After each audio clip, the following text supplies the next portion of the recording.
As for why it developed somewhat into a preserve, ultimately a conservancy, it didn't start that way. It was for family recreation, but it just so happened that my father and my mother too, they really loved the older trees and they didn't want to cut them.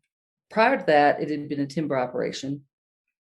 We did actually sort of inherit a timberman. His name was Joe Cliff Moak, and he stayed on as the manager of the property.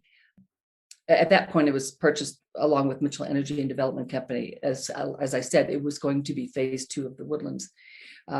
When we took it on as our private land, we still kept the timber man, that being Joe Cliff Moak, who had been the timber specialist or managed the timber operation for Mitchell Energy. So he stayed on for the private land and for ours, which became ours. And my father asked him not to cut the old trees. That's exactly why we ended up with the red-cockaded woodpecker, because that was purchased in 1964. Well, at that point, the trees were only about 45 years old. There'd been a major clear cut in 1919, and the whole region really. And as they built Texas really with that lumber. And so my father, in 1964 said, don't cut anymore. Let's let the old forest come back.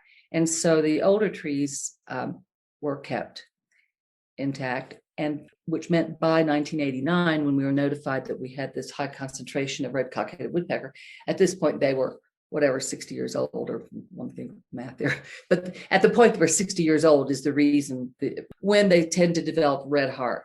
And not every single one does develop the red heart, but that's the reason why the RCW was able to penetrate those trees to make a nest.